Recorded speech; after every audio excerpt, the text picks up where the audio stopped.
Today I will be sharing my views regarding contextualizing the theory behind difference of opinion amongst scholars and my theory of having in place a relevant framework from which scholars from different backgrounds, sectarian backgrounds, can draw upon in order to promote unity, dialogue, and mutual benefit.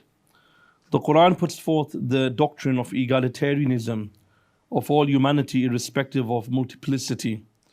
This endeavor was the Quran's moral role and obligation in responding swiftly to the tyranny and prejudice that was prevalent in the Meccan society prior to Islam. After effectively transforming Arabia from what Professor Masood al-Hassan depicts as being a sensitive land which was primitive into emerging as a unified, organized administration, still the traits of ignorance were subconsciously prevalent.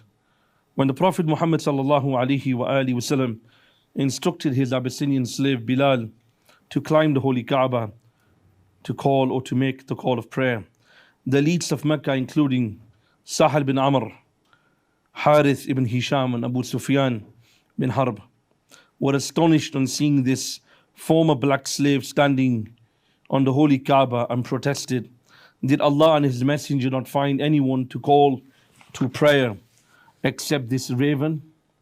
To which Allah then revealed the aforementioned verse from Surah Al-Hujurat. Ya ayyuhan nas inna khalaqnakum min dhakarin wa untha wa ja'alnakum shu'uban wa qaba'ila lita'arafu inna akramakum 'inda Allahi atqakum inna Allah alimun kabir. O mankind, indeed we have created you from a single male and female and made you peoples and tribes that you may know, so that you may know one another, or may know one another. Indeed, the most noble of you in the power of Allah is the most righteous of you. Indeed, Allah is all-knowing and all-aware. When we further scrutinize history, we discover that amongst the very first societies existing under the notion of multiculturalism was founded by the Prophet Muhammad ﷺ in the city of Medina, prominently referred to as the Medinan Charter. The Quranic verse standardizes the unique role and responsibility of humanity in relation to multiculturalism. With such diversity, it enables humans to mutually benefit from one another. The exegetists draw their readers' attention to the word ta'arafu, meaning know one another. To facilitate this quench, the primary role of mankind or humankind is the dissemination of knowledge which mutually benefits all to know one another. To know one another, one must first share his experience and knowledge with those who the Quran refers to as people and tribes. Contrary to the claim of uniformity, the Quran not only ambiguously acknowledges diversity of the creation, but encourages striving for good and provides the rationale behind such endeavor. Allah says, had Allah willed, He would have made you one nation, but He intended to test you in what He has given you. So race to that goal, to that which is good. To Allah is your return altogether, and He will inform you concerning that over which you used to differ. This diversity of creation is further highlighted in the noble Quran in Surah Al-Rum, chapter 30, verse 22, in which Allah subhanahu wa ta'ala emphasizes this idea, and He says, which means, and of His signs is the creation of the heavens and earth, and the diversity of your language and color. Indeed, in that are signs for those of knowledge. The attempt of unifying all political, social, economical ideas will undoubtedly fail due to its rivalry to the natural disposition of the creation. The prior mentioned verse underlines that Allah subhanahu wa ta'ala willed for His creation to be diversified in all aspects. Not only through this diversity does Allah acknowledge and encourages to compete with one another and contribute to the safeguarding of our world. From this undertaking, Islam navigates the jurist, the scholar, to a system of jurisprudence which conforms with the natural disposition of the creation.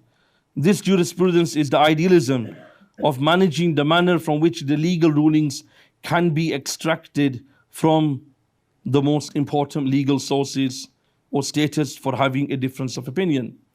It becomes transparent that difference of opinions bear no reckoning to either the lack of information or the abundance, but to the ultimate truth that differences have occurred since the beginning of creation or between the various nations and tribes.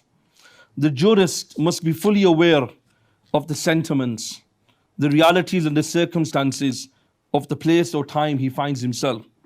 The Quran emphasizes this in Surah Ibrahim, verse number 4. Allah says, وَمَا أَرْسَلْنَا مِن رَسُولٍ إِلَّا بِلِسَانِ قَوْمِهِ, which means that the verse, and we do not send any messenger except in the language of the people.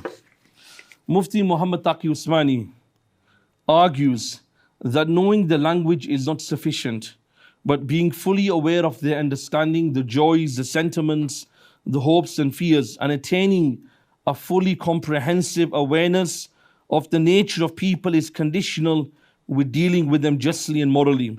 The underlying rationale of issuing any legal ruling is the momentous task of the jurist, primarily adhering to three vital elements. Firstly, the nusus, the text. Secondly, the maqasid, the aims or means. And thirdly, the zaman, the time. What is primarily essential is that the jurist comprehends that his opinion cannot be forced on society who may adhere to something contrary to him. This reminds us of an incident from early Islam when the Abbasid Caliph Al-Mansur proposed that Imam Malik's magnus opus Al-Muwatta to be propagated throughout the Muslim world and obliging all to accept its legal status.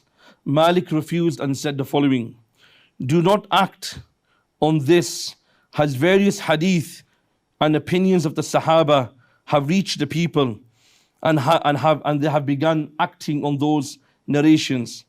The difficulty of making them change their view is very prevalent. Hence, allow each state to follow what he chooses for itself. The 12th century theologian or Hanbali theologian Ibn Qayyim al-Jawziyah alludes that opinions and decrees can be susceptible to change and argues that no single opinion can be universal.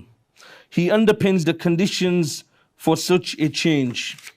He says, for decrees do change with the time, place, customs, and circumstances. The jurist is encouraged to engage with an open mind with various opinions, the legal standing, and ultimately the evidences. It is for this reason that the renowned Moroccan scholar Al-Hafid Sayyid Ahmad bin Siddiq Al-Ghumari adamantly encouraged experts to avoid blind imitation and to seek out legal evidences employed by the mujtahid. Due to time constraint, kindly refer to my paper on copyright, which further highlights arguments surrounding when legal opinions can be changed or abandoned. Extreme care should also be taken into consideration when the jurists provide juristical guidance to the public. This is further explained by the renowned Maliki jurist Shihabuddin Qarafi, who says the following: whenever new traditions, customs are initiated, take care of them. And when they are practiced, no longer ignore them. Do not blindly follow what is transmitted in the various texts, but if a man from an alternative place comes to you in order to seek a decree, hesitate by not notifying him of the customs of your people. Has an alternative, inquire about the customs of his people, and hold him responsible according to that, and not via your customs or what is written in your compendiums of fatwa. The absolute truth and blind following was the previous transmitted is misguidance and very ignorant of understanding the pious predecessors. A further area which some may argue that is a requirement for change is theological opinions or identity. I would disagree with these sentiments and argue that what makes us stronger is the diverse theological viewpoints that we adhere to. However, saying this, the red line is the avoidance of takfir, excommunication of Muslims with no legal ground. To promote further mutual understanding between different factions of the Muslim scholarly traditions, I humbly put forth two frameworks which in my opinion will foster better understanding, mutual respect and harmony within the Muslim community. The introductory framework is related to individual Muslims, the public, the awam, and provides them with the pertinent mechanism to firstly identify and then internalize the theory of unity. The subsequent framework relates to predominantly to the scholarly ulama community. It underpins a coherent mechanism in order to facilitate diversity and differences within the Muslim scholarly tradition. The framework for Muslims is what? The framework for Muslims is the need to examine the rationale behind what is Muslim unity. The usual utopia is uniformity or agreeing to discuss our commonalities, which I personally perceive as being amongst the greatest threat to Muslim unity. There can be no grounds for uniformity, as theological differences have existed and have evolved over time.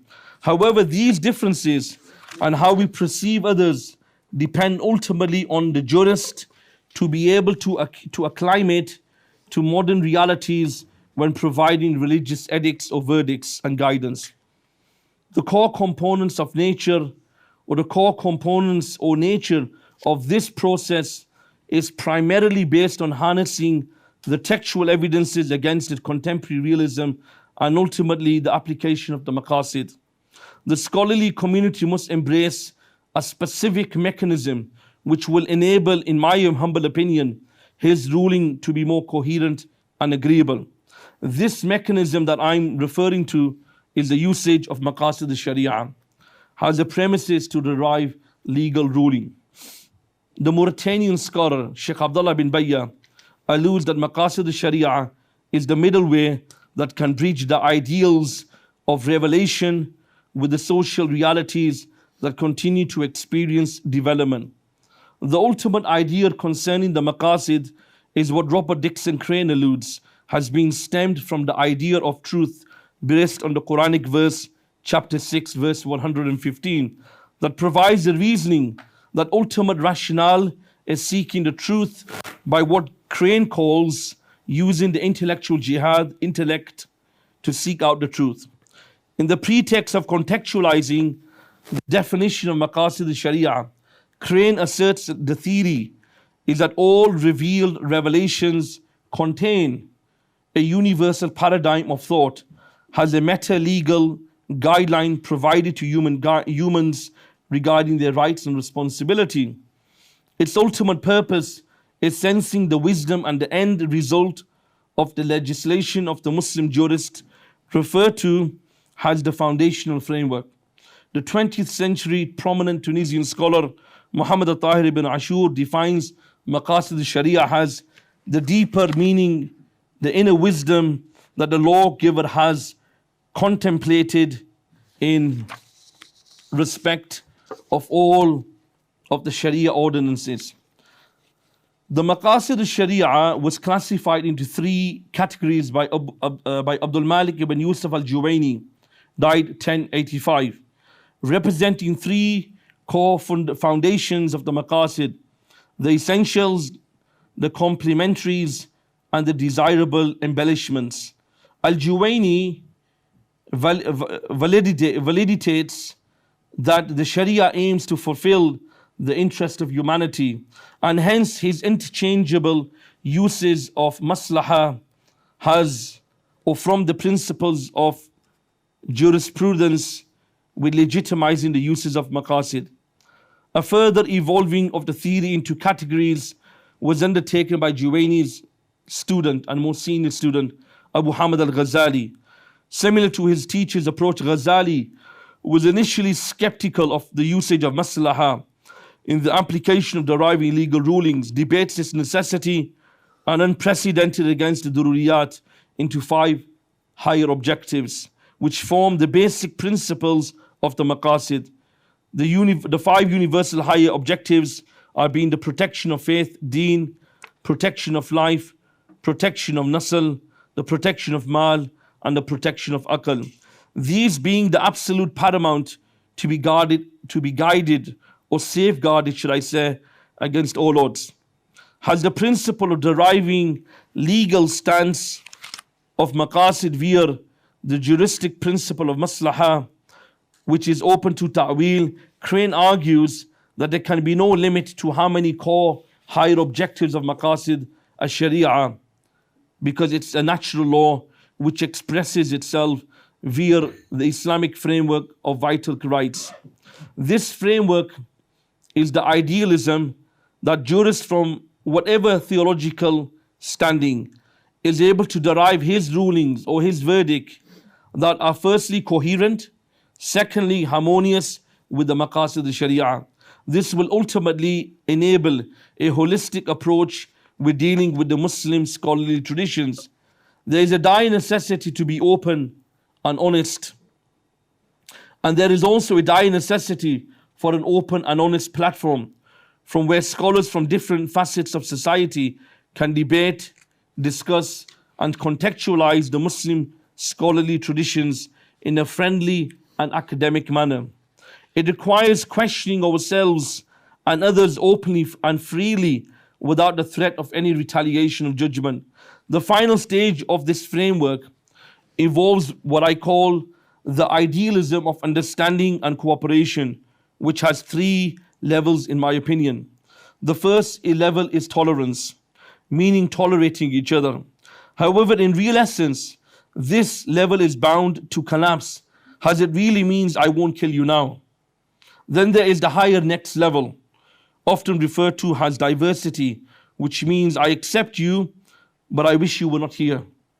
This diversity level is why I believe that multiculturalism has not really failed, but in essence did not achieve its utmost aim. The final level is what we call pluralism, which is the most acceptable approach to bring in the best out of people. The idea of approaching others under the pretext that we are different but have so much to learn from each other. And this is the direct commentary of the verse from Surah Al-Hujurat, verse 13, which I quoted earlier on. O mankind, that's fine. O mankind, indeed we have created you from a single male and female and made you peoples and tribes that you may know one another. This, in my opinion, is the highest level and what is required in the modern world. Muslim unity is possible, but under the pretext of mutual benefit, understanding our differences, and under the pretext of plurality. Concluding, I would say that if we implement both of these frameworks, one amongst the public by demonstrating to them the role and the need for Muslim unity, and secondly, if scholarly people can come together and give certain rulings based upon a system which we agree is coherent and is harmonious with the maqasid, this will set the precedence for, inshallah, further cooperation between the Muslims and further cooperation between the different aspects of our society. And my final words is, this is something we have endeavored of doing at Dar al-Ifta wal Aqaid. Dar al-Ifta wal Aqaid is a platform where scholars from different backgrounds will give what we call universal answers rather than Sunni Shia answers to provide guidance. So I think a similar approach is needed for the public. And when the public see conferences like this and see that scholars are debating and putting together relevant frameworks, we can then, inshallah, look towards bringing more benefit, and we can look towards a society where, inshallah, rather than us discussing those relevant secondary issues that really don't divide us, we can be beacons of light for our society, inshallah. Jazakallah khairan for your time. May Allah reward you. Jazakallah khairan. Assalamu alaikum wa rahmatullahi wa barakatuh.